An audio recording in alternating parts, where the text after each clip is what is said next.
Avant de donner la parole à nos conférencières, je vais vous les présenter, puis je vais vous les présenter d'une certaine façon conjointement parce que ce sont deux grandes amies. Donc, Stéphanie Carl et Émilie Doutreloup, qui sont effectivement collègues et amies. Elles se sont rencontrées dans le cadre de leurs études doctorales. Elles détiennent toutes les deux une vingtaine d'années d'expérience au collégial, ce qui fait que ça fait 40 ans les deux ensemble. Elles ont également eu le bonheur de concevoir et d'enseigner ensemble des cours de deuxième cycle universitaire au secteur performant de l'Université de Sherbrooke. Stéphanie, une autrice prolifique et qui a permis à certains auteurs aussi de se faire connaître de par sa participation à la revue Pédagogie collégiale, s'intéresse tout particulièrement au développement professionnel des professeurs du collégial et au rapport au savoir. Quant à Émilie, elle est depuis peu professeure à l'Université Laval, où elle est titulaire de la chaire de leadership en équité, diversité et inclusion. Et, comme on dit au tennis, bon webinaire, mesdames, messieurs. Bonjour, bonjour tout le monde. C'est le fun de retrouver plein de, je ne peux pas dire de visages, mais de noms connus. On se sent en famille. Alors, Stéphanie et moi, on est heureuses, là, premièrement, heureuses de se retrouver toutes les deux aujourd'hui pour travailler ensemble et puis de passer la prochaine heure en votre compagnie. Alors, notre présentation de ce matin, choisissez votre évaluation, bande dessinée, pêche à coucha, balado et quoi encore? Alors, on va vous parler d'une façon qu'on évalue dans un des cours d'Umitech. Mais avant tout ça, on va passer tout de suite dans un WooClap. Là, Nicole devrait pouvoir vous donner le lien. Vous devriez être capable d'accéder, sinon avec ici. Puis là, moi, ça en a un moment où il faut que je me promène d'écran. Voilà, ici. Alors, je le fournis. Oui. Donc, on a vu vos noms, mais on veut en apprendre un petit peu plus sur qui est avec nous ce midi. Je vais juste laisser quelques temps avec une personne.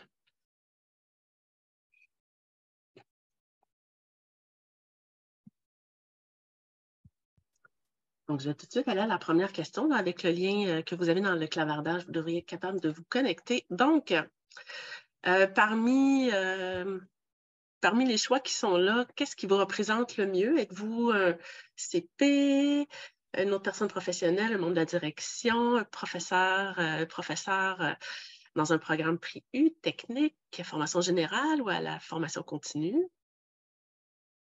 Là, je viens de replacer le lien avec le lien direct dans le chat pour les gens qui n'y ont pas accès. Ils n'avaient pas accès au programme. Merci, Nicole. Alors, on a beaucoup d'amis CP et des professeurs en technique.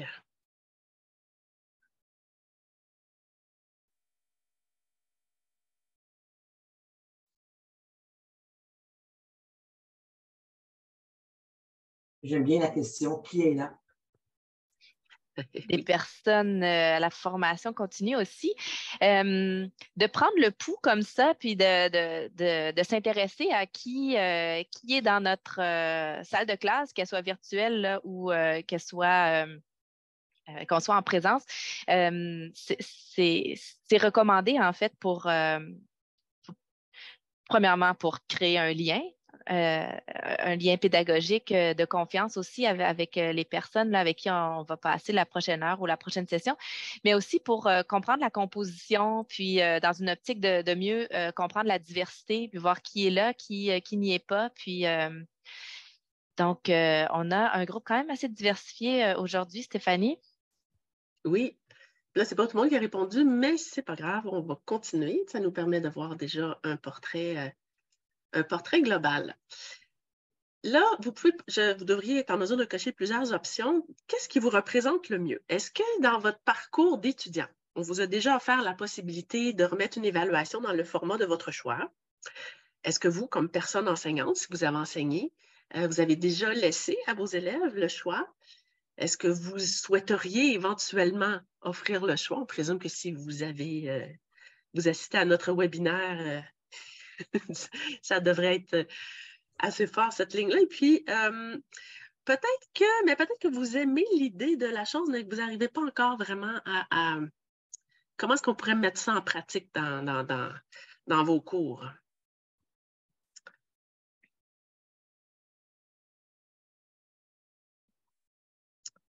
Ben, je trouve ça intéressant de voir qu'il y a quand même déjà plusieurs personnes. Est-ce que c'est des personnes qui ont suivi notre cours, le PRF 500 ou le 600? Donc, vous avez déjà eu l'occasion de remettre une évaluation dans le format et vous le faites aussi déjà dans une perspective, évidemment, de CUA.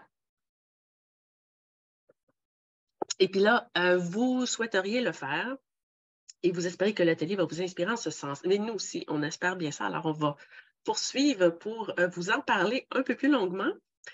Une autre petite question. En un mot, qu'est-ce que vous pensez que ça a comme avantage du point de vue de l'élève d'avoir le choix quant au format de son évaluation? Un mot. Ça va être un nuage de mots qui devrait apparaître.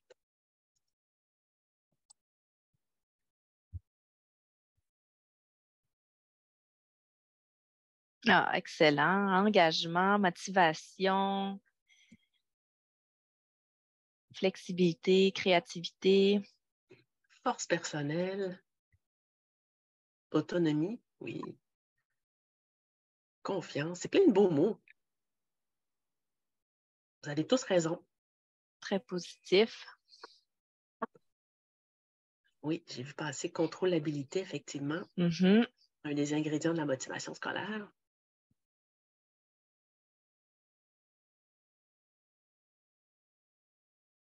Génial. Merci. Et puis, une autre petite réflexion comme ça pour se mettre dedans, pour activer nos neurones. Quel défi, là, vous devriez avoir le choix, on est en mode brainstorming, là, vous pouvez choisir l'une ou l'autre colonne. Quel défi vous entrevoyez de laisser le choix aux élèves, du point de vue de l'élève et aussi du point de vue de la personne qui évalue? Parce qu'il y a plein d'avantages, mais il y a des défis aussi.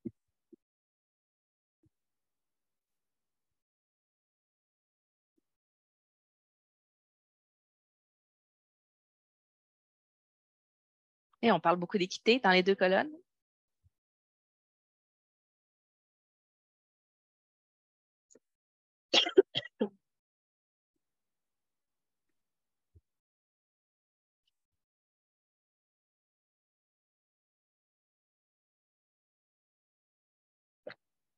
Ah, vous pouvez aimer les réponses de vos collègues.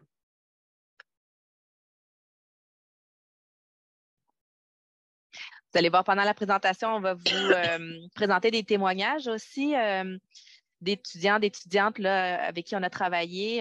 Et puis, dans les défis que vous nommez, là, il y en a certains qui reviennent aussi dans les témoignages des personnes là, qu'on va vous présenter tantôt.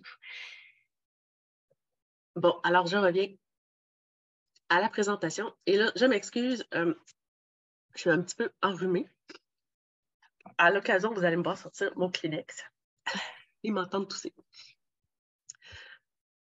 Alors, le plan de la présentation ce midi, on va vous parler dans l'ordre et dans le désordre de la conception des cours, d'où ça vient, les fondements sur lesquels on s'appuie, des exemples, beaucoup d'exemples et de témoignages. On va vous parler évidemment aussi des consignes, des grilles et de la rétroaction, parce que c'est comme la clé qui permet de rendre la chose possible, des défis et des avantages, et puis en espérant qu'on ait le temps, vers la fin de la discussion, d'avoir une petite discussion avec vous. À toi, alors, Émilie. oui, mais avant de commencer, on va recontextualiser un petit peu le contexte là, dans lequel on a réalisé cette, pas expérimentation-là, mais cette innovation-là, Stéphanie et moi.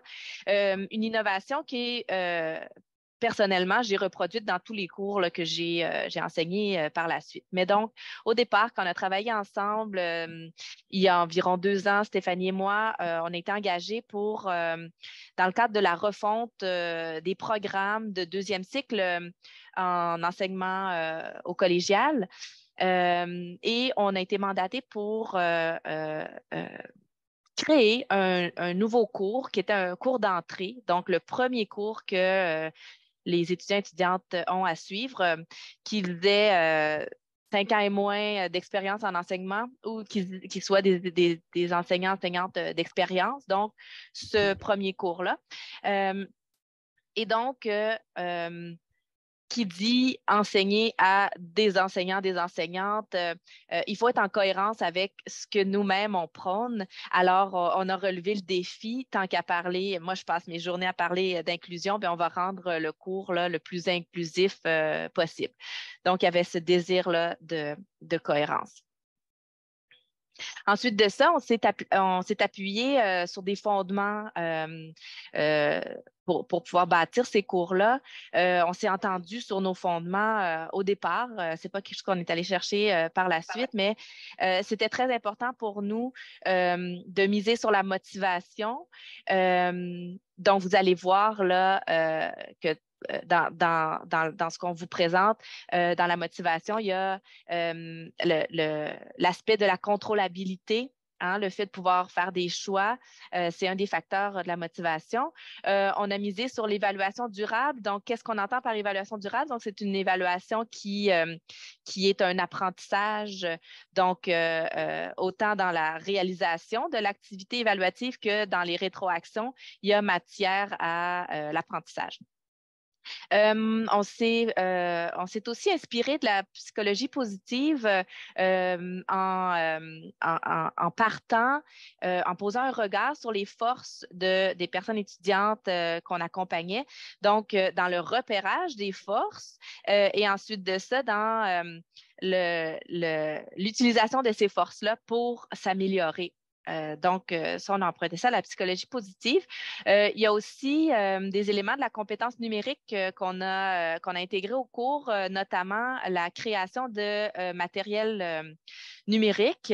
Donc, vous allez le voir, les personnes qui ont participé à nos cours ont volontairement créé beaucoup de matériel numérique. Et finalement, on s'est basé sur les principes, là, les fondements de l'inclusion. On souhaite que chaque personne puisse choisir son mode d'expression. Donc, on s'est inspiré aussi de la conception universelle de l'apprentissage. Et tout ça en visant l'apprentissage et le plaisir, bien entendu. Et quand on parle de plaisir, ben, c'est du plaisir pour les étudiants et les étudiantes, mais il ne faut pas se cacher que pour nous qui avons enseigné ces cours-là et qui avons évalué des centaines de travaux, il y avait beaucoup, beaucoup de plaisir malgré la fatigue des fois de fin de session. C'est toujours très divertissant d'ouvrir un travail puis d'avoir une belle surprise. Oui, on ne sait jamais à quoi s'attendre. Alors, tout ça commence par les consignes claires qu'on donne aux étudiants. Donc, c'est assez détaillé dans ce qu'on attend de la part des participants, mais on s'est organisé pour laisser place là, à la diversité de production. Donc, il y a des sujets, des thèmes qui doivent être abordés, mais ils peuvent être faits de différentes façons. Et puis, évidemment, on a fourni des outils pour guider le choix et l'élaboration. Autre chose qui est super importante, je vais vous montrer juste ici m'attarder là. Vous voyez, là, c'est pas très long, donc c'est l'idée de synthétiser les éléments significatifs qui émergent des réflexions. Ils doivent décrire un peu comment ces éléments-là se manifestent dans leur pratique et puis on leur demande de proposer des moyens qu'ils peuvent mettre en place. On n'a peut-être pas dit encore que les évaluations consistent en 3 portraits. Il y en a 3 à faire tout au long de la session. Donc, c'est portrait d'ensemble. On prend une photo, puis le portrait il peut être dynamique, il peut être plus statique. Donc, il y a différentes façons. Ces portraits de la personne dans sa pratique. Donc, vous remarquez que les consignes sont claires, mais sans suggérer de structure. Donc, on ne dit pas premier paragraphe, vous devriez avoir tels éléments. On ne suggère pas de structure encore à ce moment-ci. Effectivement. Et puis, les cours, bon, c'est des cours qui se donnent en ligne en mode asynchrone essentiellement. Donc, on est sur la plateforme Moodle, mais là, on peut utiliser, là, on pourrait imaginer que cette option-là est disponible aussi, soit dans un Moodle ou dans un Teams. On ne peut pas laisser les étudiants choisir l'évaluation, le format comme ça. Il faut quand même un peu les encadrer. Là, dans le cadre de notre cours, on a vraiment ouvert à tout. On dit, en fait, la seule contrainte, c'est qu'on essaie, on dit éviter de prendre le format traditionnel écrit dans Word. Quelqu'un qui est plus à l'aise avec l'écrit peut quand même trouver d'autres moyens, des façons un petit peu plus dynamiques, mais tout en restant dans un format qui lui convient mieux.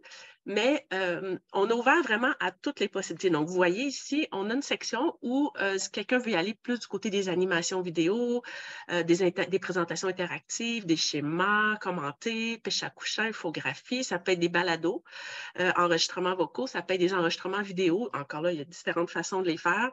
Des photoromans. Et pour chacune des sections, quand on clique, par exemple, ici sur animation vidéo, on arrive à une page où on présente certains outils qui existent et puis on donne quelques indications. Là, peut-être que vous dites « Ah oui, mais c'est ben trop, ça n'a pas de bon sens. » Puis là, c'est sûr que les étudiants, les participants ont un petit moment de dire « Mais où est-ce que je veux aller? Qu'est-ce que je vais explorer? » Puis là, des fois, d'avoir beaucoup de choix peut devenir un défi. Peut-être que dans une classe, vous pourriez dire, ben, on va donner 3 types vous pourriez faire un balado. On pourrait limiter les choix. On va dire un balado, un pêche à couchant, puis un site web, par exemple, d'y aller dans trois formats. Donc, on pourrait proposer des versions un petit peu plus limitées. Mais malgré la panoplie de choix, les étudiants et étudiantes nous proposent toujours des nouvelles, encore des nouveaux formats à rajouter à notre liste, là. Oui. Alors, on va vous présenter maintenant, pour la majorité de la présentation, on va vous présenter des exemples concrets et des témoignages. Donc, on va commencer par les balados. C'est un format qui a été très utilisé, qui est toujours très utilisé. Donc, c'est un enregistrement vocal. Il y a plusieurs, on va vous montrer là, un premier type. Là. Oui, donc Simon Bellefleur, j'attire votre attention là, sur son introduction puis la sonorité là, de son travail.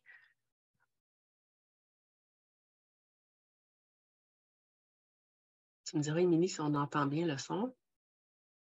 Ça n'a pas commencé encore. Non, il n'a pas commencé. Là, c'est commencé?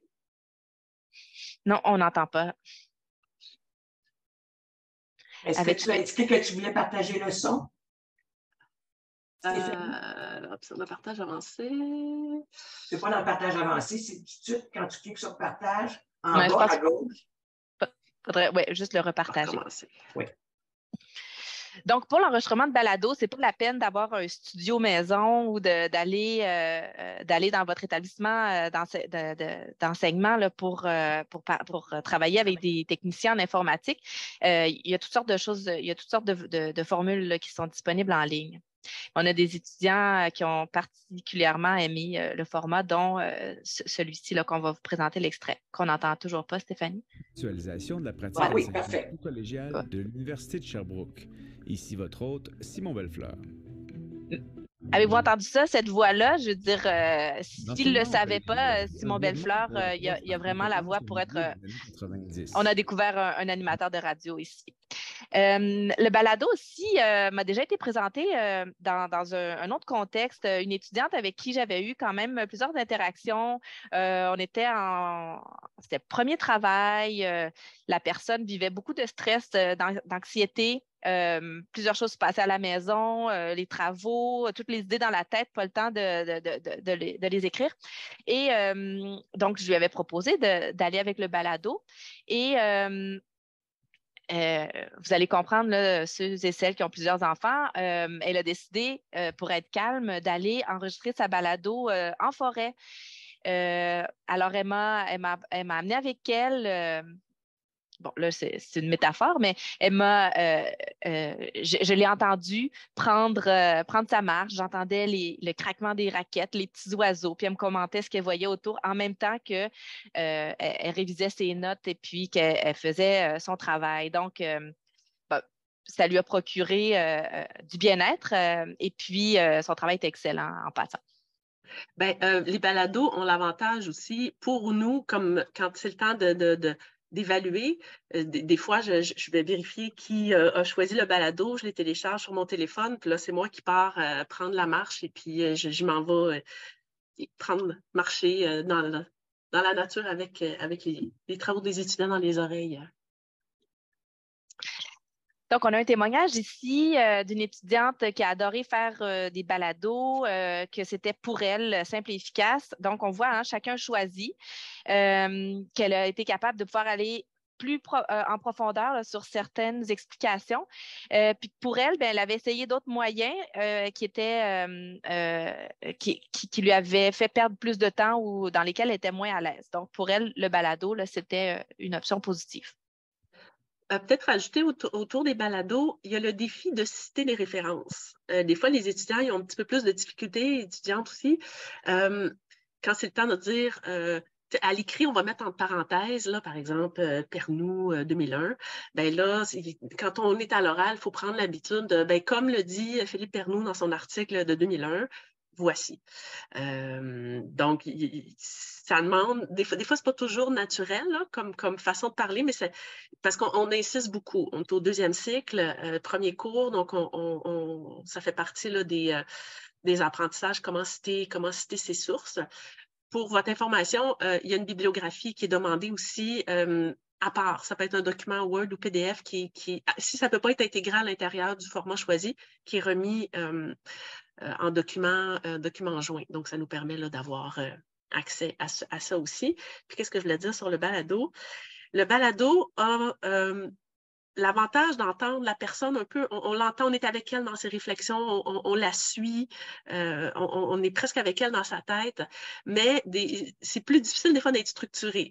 Souvent, les personnes ont des notes, puis là, ils partent, puis c'est un petit peu plus éclaté. Ou quand on veut réécouter, on dit « Oh, c'était à quelle minute, donc, il parlait de telle chose? » Puis des fois, c'est plus difficile à reculer pour aller réécouter.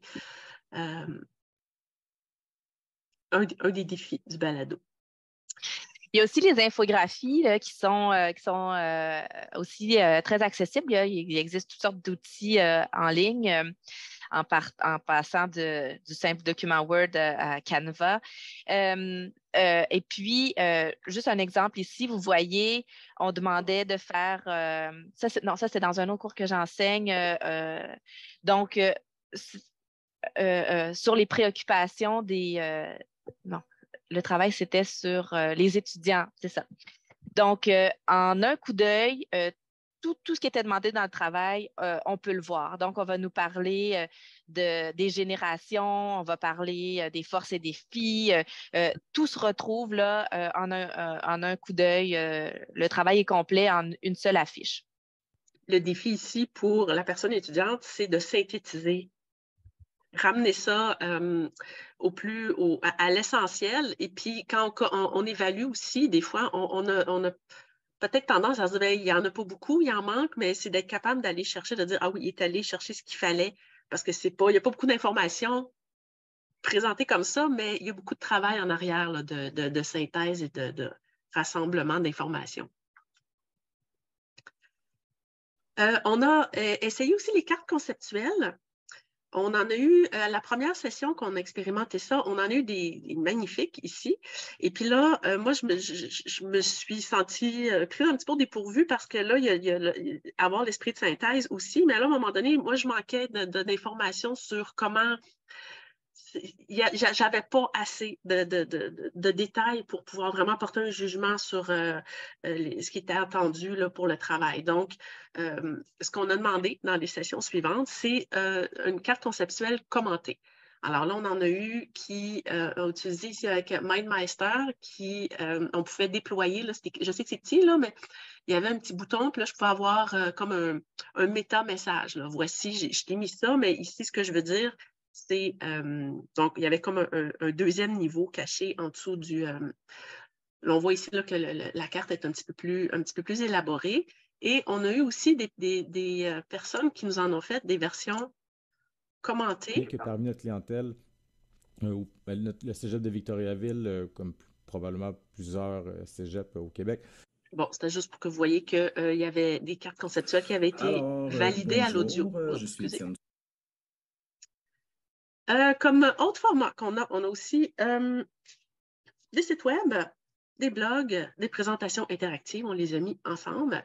Là, c'est là, ici, où je vais devoir me promener d'une fenêtre à l'autre. J'espère que ça va être assez fluide. Donc, on a ici, avec Sway, là, je sais que vous ne la voyez pas encore. Pendant que tu l'ouvres, Sway, c'est pour les personnes qui sont plus à l'aise avec le travail écrit traditionnel, c'est souvent l'option qu'on leur propose parce que ça met à contribution beaucoup plus d'écrit puis d'écriture, justement, là, dans le Sway. Puis c'est quand même assez simple à monter. Là, est-ce que vous voyez bien que je chemine dans le Sway? Oui, ça fonctionne. Oui. Donc là, ça, c'est un sway horizontal. Et des fois, le sway, il défile plus à la verticale. Mais vous voyez là que c'est... on est quand même plus proche du texte écrit, mais c'est quand même plus dynamique avec des images et...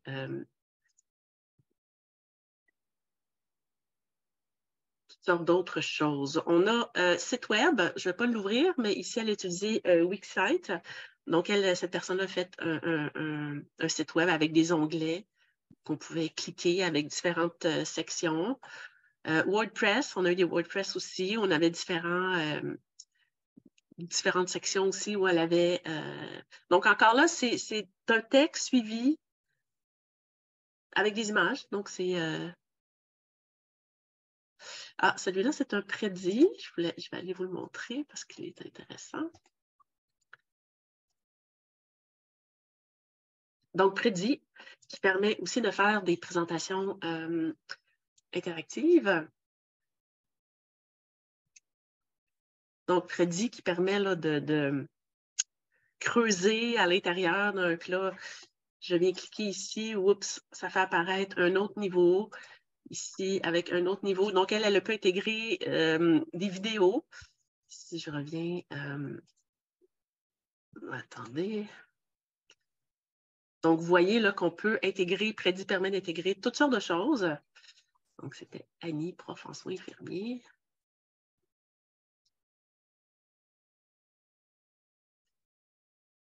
Et bon, des témoignages qu'on a récoltés au sujet juste vous dire, les travaux qui sont présentés, on a eu l'autorisation des étudiants de présenter ça, mais évidemment, on les présente rapidement. On ne voyait pas tout à fait la teneur, le contenu. Donc, on ne peut pas partager la présentation PowerPoint. Toutefois, il y a Catherine Réaume qui a rédigé un super article dans Éductive qui fait elle a participé à notre atelier à la QPC au mois de juin. Et puis, vous avez l'essentiel du contenu que vous allez retrouver. On va vous partager le lien éventuellement. Oui, Nicole vient de le partager. Donc, vous avez accès à une panoplie de liens puis un résumé de la présentation. Oui, merci. Donc, ici, Milly qui disait, elle a choisi le micro, le site web pour présenter les parties de son portrait. Elle se sentait insécure par rapport aux attentes qui n'étaient pas claires.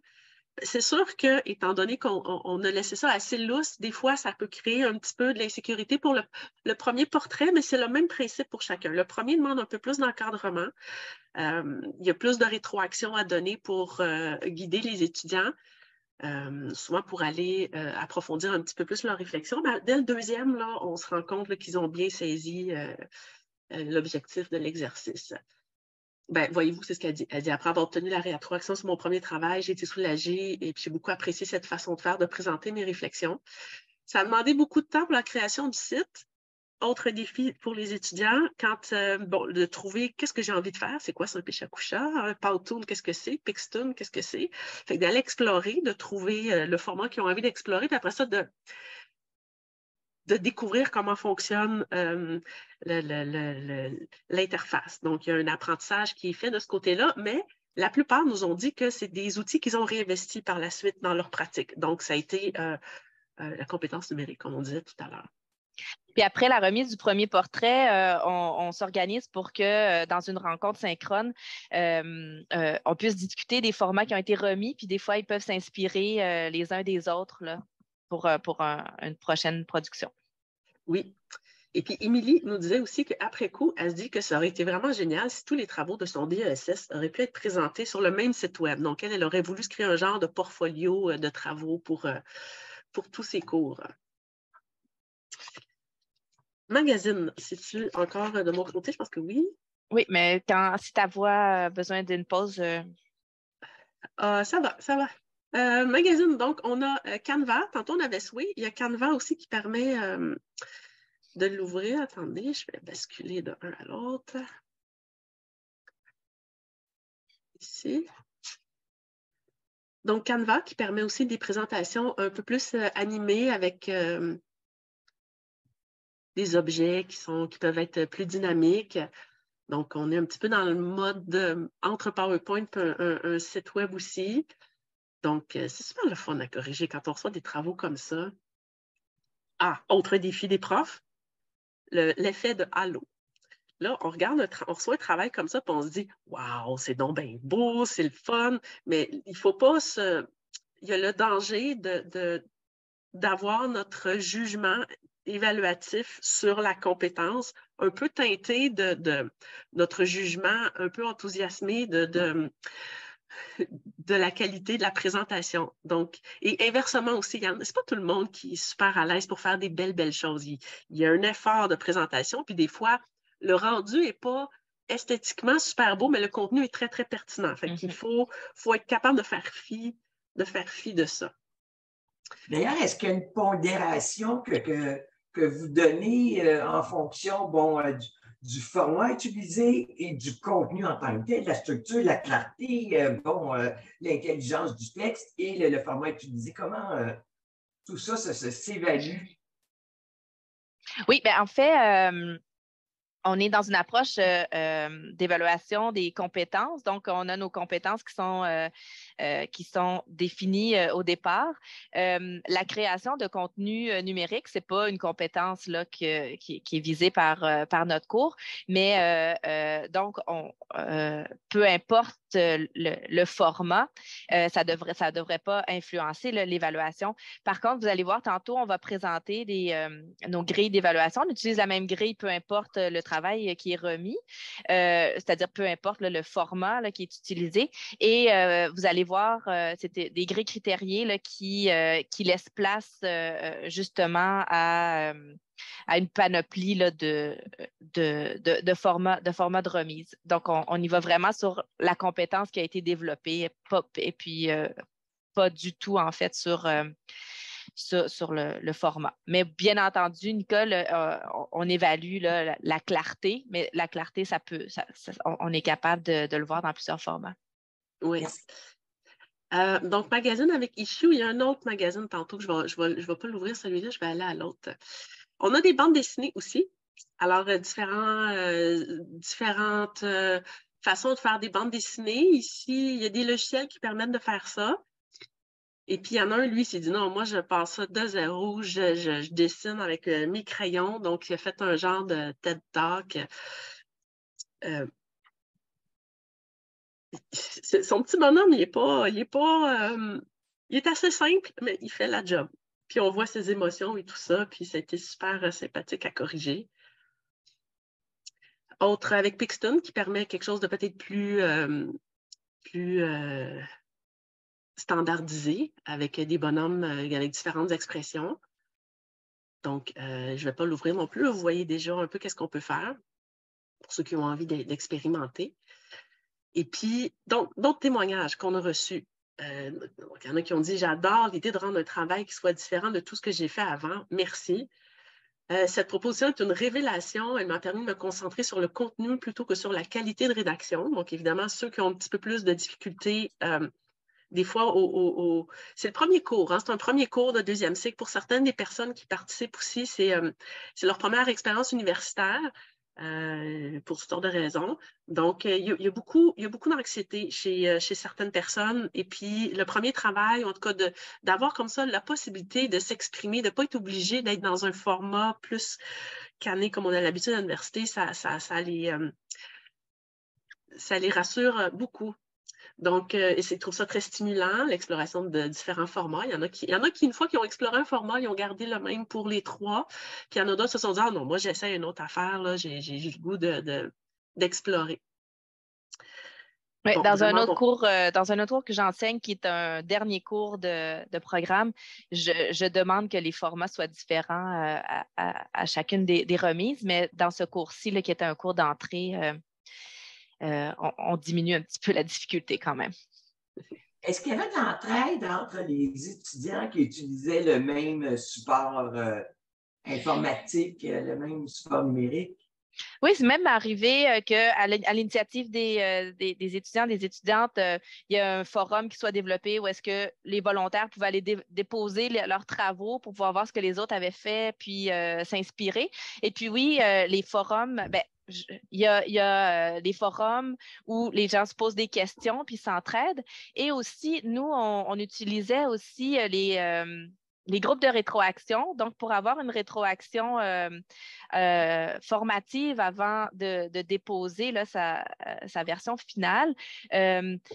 Donc, nos groupes de rétroaction, ce sont des groupes d'étudiants qui sont pairés ensemble et qui peuvent se présenter d'avance leurs travaux puis se faire des commentaires constructifs, là.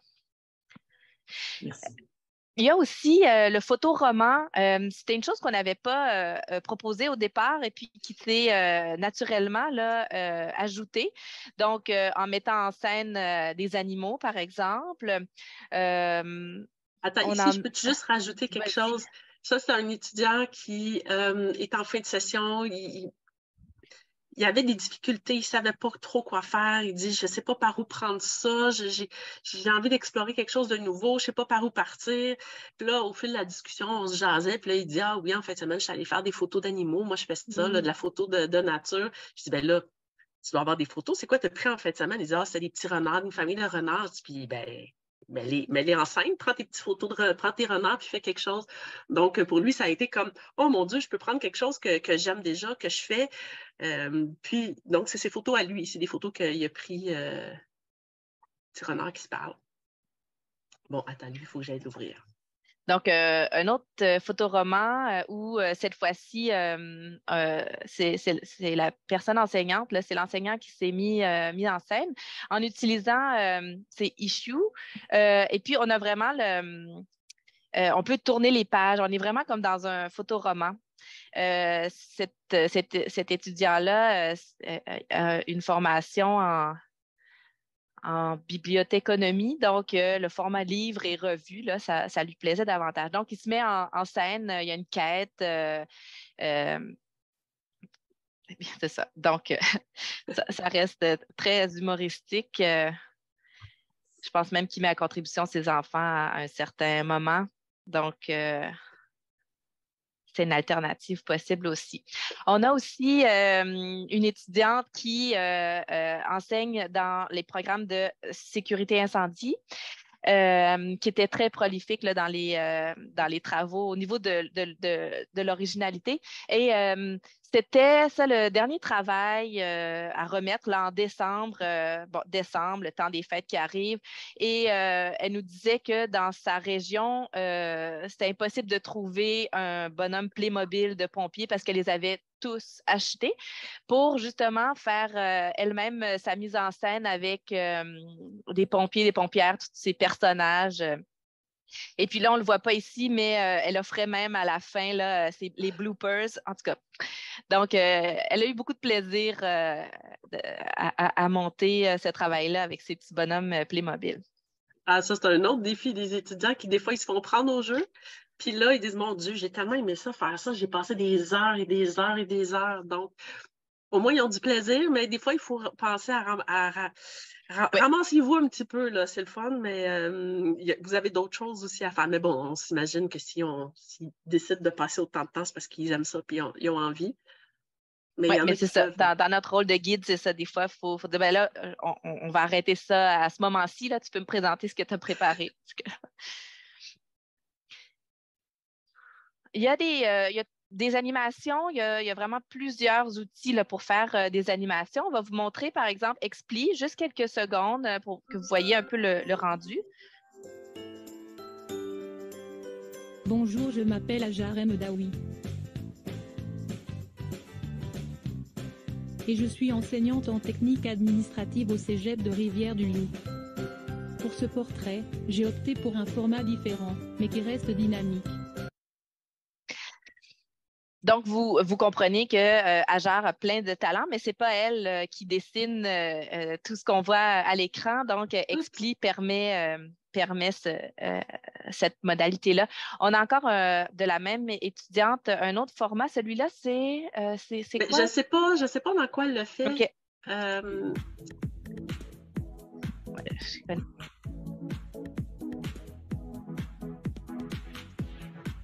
Un autre rendu. Là, nous, quand on évalue, il faut souvent faire pause pour prendre le temps de lire ou on recule. Ou,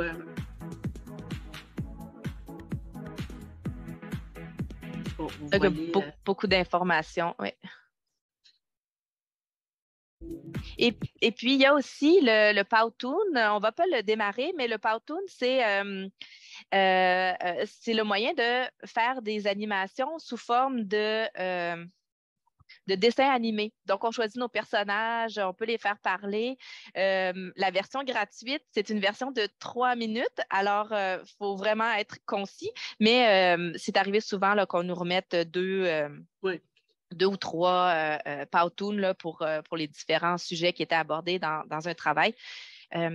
Très intéressant à manipuler, puis la plupart des personnes l'ont utilisé aussi ensuite en salle de classe avec leurs propres étudiants et étudiantes. Donc, d'autres témoignages, comme on disait, hein, les gens qui préféraient le travail conventionnel ont peut-être été déçus, surtout au départ.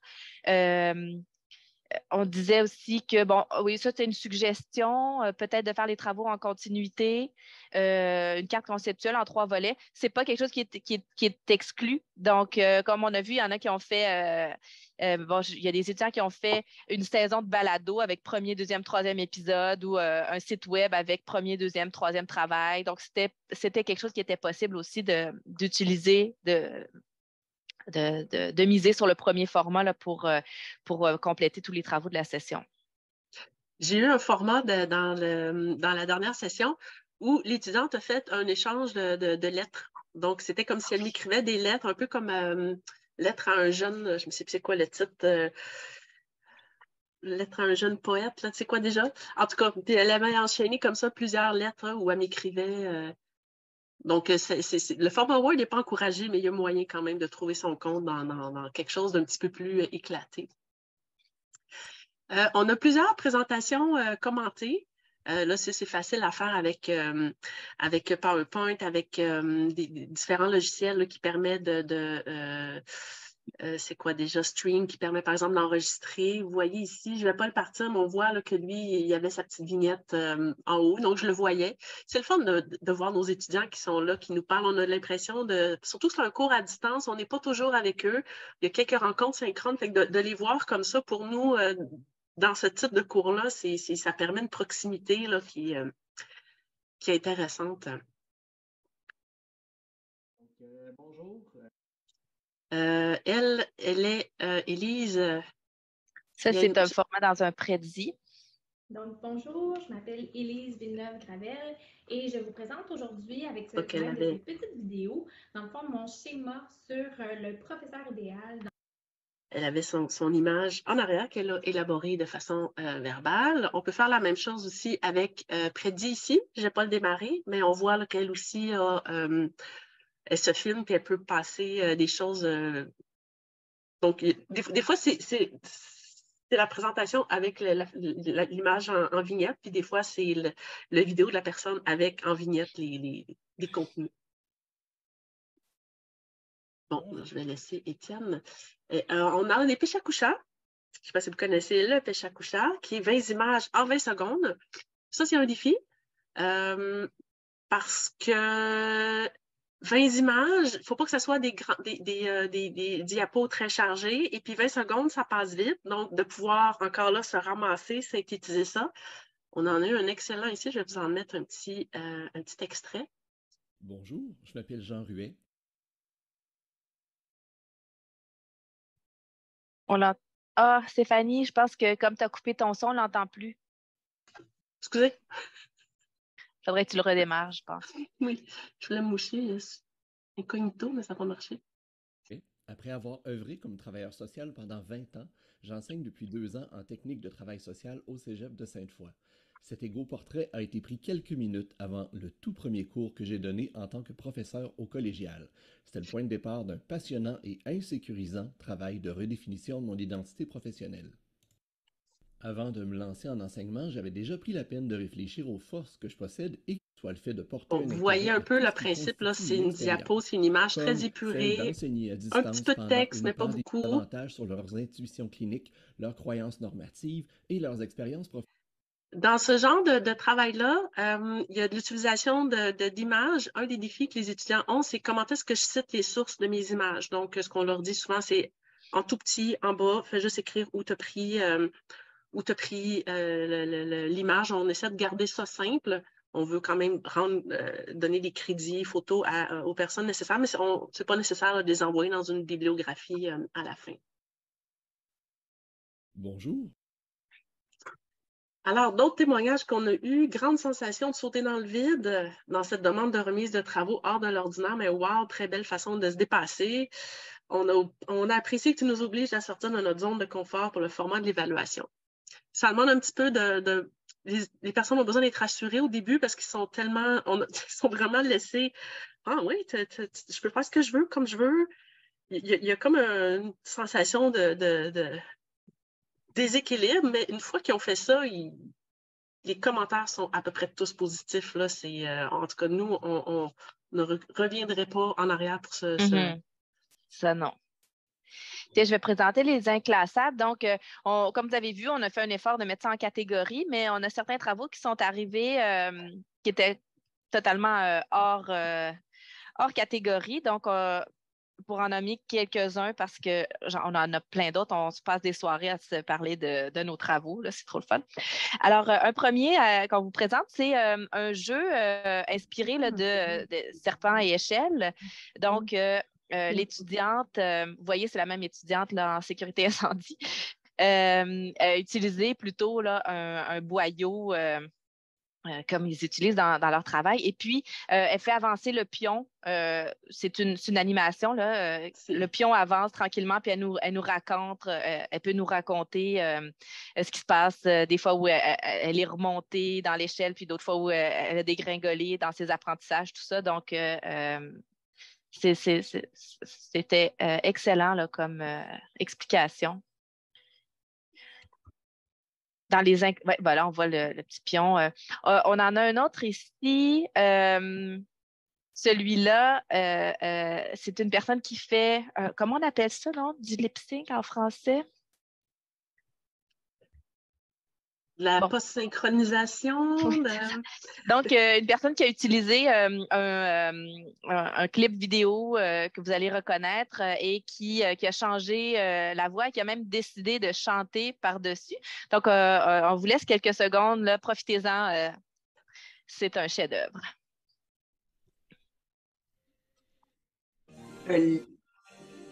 On ne voit pas d'image. Non? Non, c'est un tableau noir qu'on voit. Oui, c'est bizarre. Ah, okay. Voilà. Collégial, AEC, en TES, elle se stresse. Retour aux études plus tard, décrocheuse pour la plupart, une détermination en or.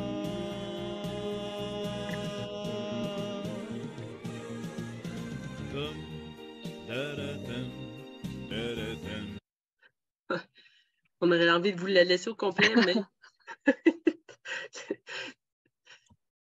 Donc, vous allez sans doute l'avoir dans la tête pour le restant de la journée. Alors, ça prend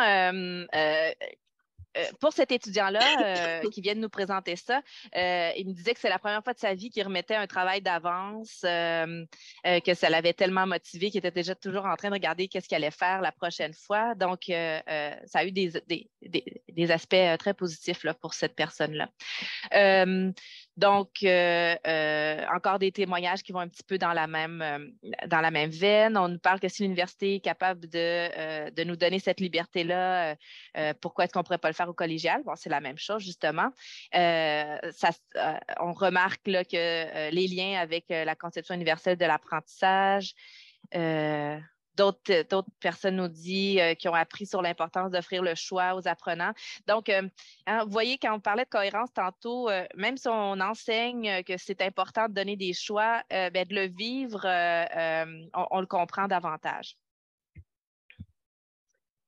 Alors, autre élément clé dans cette façon de faire, c'est les grilles d'évaluation, parce que là, vous dites comment est-ce que vous faites pour évaluer vous avez vu la diversité des travaux qu'on peut recevoir. Donc, évidemment, la meilleure façon, c'est avec une grille à échelle descriptive où je vais l'agrandir tout à l'heure, mais vous voyez là qu'on a nos critères. On a 3 critères, donc la présentation claire des différentes facettes de son portrait. Donc, il y a des éléments qui est attendu. Est-ce que si tous les éléments sont là, peu importe l'ordre dans le désordre dans lequel on les retrouve, tant qu'ils sont tous là? Est-ce qu'ils ont fait la description illustrée de ces pratiques? Donc, est-ce qu'ils nous donnent, ils ont pris la peine de nous l'expliquer, de nous donner des exemples ou des contre-exemples issus de leurs pratiques. Et puis, on leur demande aussi 2 moyens à mettre en pratique. Donc, des nouvelles choses qu'ils disent, bon, là, j'ai appris ça. Maintenant, dans ma pratique, j'aimerais ça apprendre, j'aimerais ça expérimenter telle chose. Donc, là, ils nous décrivent 2 moyens. Donc, et puis, on a 3 niveaux. 3 niveaux du côté réussite. En fait, on aurait aimé ça. On aurait aimé ça, que ça soit réussite ou échec, dans une approche par compétence, pleinement déployée. Et on ne peut pas, évidemment, il y a des notes à rendre et tout ça. On est coincé dans un système de notation. Mais on s'est créé donc 3 niveaux. On a en progression révélateur, manifeste. Et puis là, nos grilles sont dans Moodle. Donc, j'ai Moodle ouvert d'un côté, j'ai le portrait qui est de l'autre côté, que j'écoute, que je lis ou peu importe. Et puis, j'ai juste à cliquer sur la bonne... Je clique ici, je clique là. Et puis, à la fin, je donne une section, on va en parler bientôt, une rétroaction globale sur l'ensemble. Je n'ai pas besoin de mettre des commentaires à chaque 3 paragraphes. C'est vraiment un commentaire global. Et puis, on a du côté de l'échec, on a en émergence ou non observable où il manque, la section est carrément manquante. Donc, ça simplifie évidemment la correction. Ce que ça a comme impression, parce que souvent, ce qui arrive, c'est que les étudiants, ils ont ça. Réussite ou échec. Une fois qu'ils ont fait tout ça, même si c'est des petits défauts dans leur présentation, même si... La plupart du temps, quand je dis ça, ils sont classés là, souvent dans la première colonne, puis là, ils disent, mais là, à l'université, comment ça que j'ai ça? C'est réussite. Okay? Il y a un petit changement à faire. Là, on se dit, ça se peut pas, je ne peux pas avoir ça dans un travail à l'université. Oui, tu as répondu aux attentes. Pardon, excusez, la grille d'évaluation, elle n'est pas accessible dans l'article paru dans Éductive. Est-ce que ça serait possible de... Moi, j'ai votre diaporama. Est-ce qu'il serait possible que je puisse l'envoyer aux gens ou... Oui, on pourrait vous partager les grilles. Là, je ne sais pas si c'est la dernière version. Là, je pourrais peut-être aller chercher les dernières versions. On pourrait envoyer une copie de consignes et grilles. On pourra l'envoyer par la suite, là. Puis peut-être que à moins que quelqu'un là dans les participants, il y a un site qui a été par Julie-Lyne Leroux et Cégep à distance. Ils ont développé quelque chose là, sur comment développer des différentes grilles à échelle descriptive. Ils ont plein d'exemples. Là. Il y a plein de... On peut vous partager les nôtres, mais de ce côté-là, là, si vous tapez Julie-Lyne Leroux, Cégep à distance, grille d'évaluation, vous allez tomber sur un site là, avec plein de choses intéressantes. Il y a le livre aussi. Oui, pardon, vas-y. Juste le livre, je ne l'ai pas avec moi, le livre de France Côté, comment faire c'est un petit livre bleu là, aux presses de l'Université du Québec aussi qui vaut la peine si vous ne l'avez pas. C'est un livre auquel je me réfère souvent quand j'ai des grilles à développer. Qu'est-ce que tu allais dire, Émilie? J'allais dire que dans la grille qu'on vous présente, en fait, la grille était sur 2 pages. Ça, c'est une première page. Vous voyez quand même que ça fait un total de 100 parce qu'on ne peut pas s'empêcher toujours de calculer pour voir si ça fait bien ça. Mais il y a un critère supplémentaire qui évalue la langue à l'Université de Sherbrooke. Ce n'est pas comme ça dans toutes les universités, là, mais il y a un 10 qu'on peut retrancher de la note. À l'Université Laval, le 10 doit faire partie de la note. Ça dépend des établissements. Là, souvent, dans les cégeps, ça doit faire partie de la note aussi. Mais donc, on évalue la langue, mais pas par le nombre d'erreurs. Donc, on est dans des descriptifs plus généraux là, pour l'évaluation de la langue. Oui, on fait une évaluation holistique. Voilà. J'ai dit le mot. Oui, on n'est pas obligé de calculer le nombre de fautes. Là. On est capable de voir, on en fait tous des petites coquilles. S'il y en a quelques-unes par-ci par-là, c'est pas grave, là, la personne. Mais quand à un moment donné, on se dit, oh là, j'en ai repéré beaucoup. Fait on les calcule pas, mais on est capable de situer le participant encore là, dans les mêmes catégories. Donc, des témoignages à propos des grilles. Là, c'est des témoignages de notre première version de grille parce que c'est évolutif, des grilles. La première fois qu'on fait ça, on y va comme on pense. Puis là, ils trouvaient que les grilles manquaient un peu de précision, que c'était trop abstrait, général, surtout pour les premières remises. Ça leur a pris un petit peu de temps. Donc, on a, au terme de la première fois qu'on a donné le cours, on a remis à jour nos grilles. Puis là, ça fait 4, 5, 6 fois qu'on donne le cours, puis j'aurais déjà d'autres améliorations à apporter. Là. C'est évolutif. Il y a des commentaires qu'on se rend compte qu'on met justement les commentaires. On se rend compte on dit souvent les mêmes choses. Je me dis, ça, c'est au lieu de toujours écrire les mêmes commentaires, je vais pouvoir intégrer ça éventuellement dans la grille. Veux-tu que je continue avec les rétroactions? Okay, oui, c'est vrai. Donc, au niveau des rétroactions, puisqu'on ne va pas annoter les travaux là, directement là, dans ce qui a été remis, on remplit notre grille qui est déjà très, très riche là, en informations. Puis ensuite de ça, on fait une rétroaction globale. Un avantage, c'est qu'il y a une économie de temps aussi. Et puis, ce qu'on utilise, donc on va aller... Premièrement, on va aller repérer les forces qu'il y avait dans le travail. Ça fait partie aussi de la psychologie positive, qu'on disait qu'on s'était inspiré. On va aussi là, aller dans quelque chose de plus constructif là, en parlant des aspects à améliorer. Et puis, on termine là, sur un point positif. Donc, vous avez peut-être déjà entendu parler de la méthode sandwich. Donc, c'est ça. Donc, on y va avec 2 épaisseurs là, de positif, puis un aspect à améliorer là, au milieu. Donc, vous voyez, c'est sûr que quand le travail répond aux attentes, c'est pas très long à dire. On n'a pas besoin de commenter très longuement. Il y a des fois, c'est plus long. Des fois, ça m'est arrivé dernièrement, j'ai fait des rétroactions audio parce que là, j'avais beaucoup de choses à dire. Plus ça devenait un peu compliqué à écrire, fait que j'ai pris la petite fonctionnalité dans Moodle pour pouvoir enregistrer mon commentaire verbalement. Donc, on lance des défis pour d'un travail à l'autre. Donc, dans le prochain portrait, ce genre d'information mériterait d'être explicité. Donc,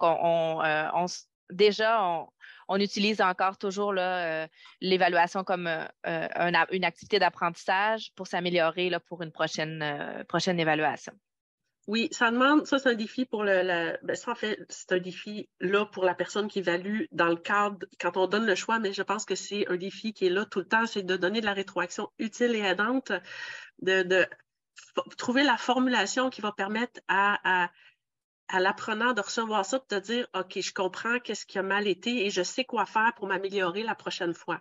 Parce que des fois, il nous manque le petit bout, justement, de qu'est-ce que tu peux faire la prochaine fois pour t'améliorer. Toujours avec bienveillance et des fois, ça peut être long. Ça peut être long de faire de la rétroaction, mais on voit les résultats. D'une fois à l'autre, là, on voit l'effet. L'évaluation pour l'apprentissage. Donc, on arrive à la fin là, de notre présentation. Oui. Avant de... je t'ai coupé un petit peu, là, Stéphanie, pendant que tu vas aller préparer tes choses. Voyons. Avant là, de répondre aux questions puis discuter avec vous, on va faire une petite clôture. On va vous proposer, en fait, c'est le même lien vers le WooClap de tantôt. Donc, on va le remettre là, dans le clavardage. Et puis, vous allez avoir accès là, à une dernière question. Donc, c'est une clôture là, qu'on appelle tête, cœur, pied. Donc, tête, une chose que vous retenez. Donc, on va aller faire une clôture plus cérébrale, une chose qu'on a aimée. Donc, on va être dans l'affectif. Puis, pied, donc une chose que je vais mettre en place. Donc, soyons pragmatiques. Donc, on vous invite là, à aller écrire ce qui vous vient en tête là. Sur les 3 aspects ou seulement un, c'est selon. Et puis là, Nicole, si jamais il y a des questions, on peut en profiter là, pour. Pour le moment, il n'y en a pas. OK? Pour le moment, il n'y en a pas. Fait qu'on peut laisser le temps aux gens de pouvoir répondre à vos 3 questions. Effectivement, il y a quelqu'un qui dit plaisir pour l'enseignant lors de la correction. C'est ce que vous semblez avoir eu toutes les deux. Ah, oui. Ça oui. Avez-vous l'impression que ça a permis aux étudiants, ça les a motivés à aller approfondir justement le contenu puis la réflexion du fait qu'ils choisissaient un format différent des formats habituels? Je dirais oui d'emblée. Je pense à une étudiante là, qui avait choisi de faire une genre de chasse au trésor où elle se mettait en scène comme si elle était une enquêtrice, puis elle allait chercher toujours de plus en plus d'informations. Puis on voit que ça motive à aller plus loin. Je pense aussi le fait que ce soit quelque chose de très concret, on se rappelle là, qu'on enseigne. J'enseignais, mais Stéphanie enseigne toujours à des personnes enseignantes. Donc, c'est quelque chose qu'ils peuvent aller transposer facilement. Donc, c'est motivant là, d'aller approfondir les sujets pour pouvoir les transposer en salle de classe pour eux aussi. C'est sûr que le fait que la personne choisisse le format dans lequel elle se sent plus confortable pour partager ses réflexions permet justement à ces réflexions de se déployer plus sereinement, de manière plus large peut-être. Donc, des fois, quand on est coincé dans quelque chose qu'on n'est pas à l'aise, ben, on n'ose pas trop. Donc, à certains moments, je dirais que oui. Il y a d'autres moments où le format, des fois, oblige à une synthèse qui laisse un peu une impression de surface. Donc, il faut amener les gens à dire, le prochain portrait, tu pourras approfondir un petit peu plus. Donc, je dirais que c'est dans les 2 sens. Avez-vous l'impression que ce que vous avez, parce que ce que vous présentez, vous savez, je me connais un petit peu là, sur le concept de plagiat et d'intégrité intellectuelle. Est-ce que vous avez l'impression que de proposer des formats différents des formats classiques a permis justement de diminuer le plagiat? En fait, ça fait partie là, des bonnes pratiques là, justement pour éviter le plagiat. En fait, nous, premièrement, puisqu'on demande une réflexion personnelle sur chacune des questions, et puis on demande de mettre en pratique dans son environnement, c'est très difficile. En fait, c'est impossible là, de copier sur son voisin, sur sa voisine. Donc, chacun des travaux est unique. C'est pour ça aussi que quand on fait des groupes de rétroaction où les gens peuvent se partager leurs travaux avant même de l'avoir remis. Il n'y a pas vraiment de danger de plagiat parce que chaque personne part avec une posture épistémologique différente qui identifie, qui fait des liens avec ce qu'il a lu, qui fait des liens avec son programme, tout ça. Donc, les travaux ont cette complexité-là qui fait qu'il n'y a pas de plagiat. Par contre, c'est quelque chose à souligner puisque la majorité des formats qui sont utilisés, les formats numériques, sont des formats gratuits. C'est possible de les repérer ensuite. Donc, gare à vous, là, si vous utilisez les mêmes questions ou le même travail pendant plusieurs sessions, ben, ça pourrait être possible là, pour un étudiant d'aller faire une recherche en ligne puis de trouver 3 prédits de la session passée. Donc, c'est pour ça que c'est important que les consignes puis que les objets d'étude, ce soit des choses qui soient pas reproductibles, là, qui soient personnalisées pour chaque personne. Oui, parfait. Tout à fait. Ben, donc, on voit là qu'il y a plusieurs personnes qui si on est, ben, qu'est-ce qu'ils ont aimé? De pouvoir donner du temps pour réaliser les activités, les idées, les possibilités, le plaisir pédagogique, donc dans les choses qu'on retient. Au niveau du cœur, on a aimé les grilles d'évaluation à échelle descriptive, les idées, la collaboration, l'approche par programme. Et puis, qu'est-ce qu'on compte mettre en place? Il y a plusieurs personnes là, qui veulent poursuivre la réflexion, puis qui ont même déjà je vois une prof de français ici qui a trouvé des nouveaux formats pour ses travaux. Excellent. Explorer la motivation. Donc, c'est bien positif tout ça.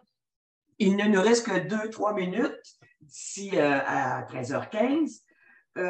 Pour conclure, pourriez-vous me dire, entre autres, vous ne vous sentiez pas l'obligation d'offrir aux étudiants le soutien numérique en rapport avec l'appropriation des logiciels utilisés? C'était à eux là, de trouver la solution et de l'utiliser en tant que tel.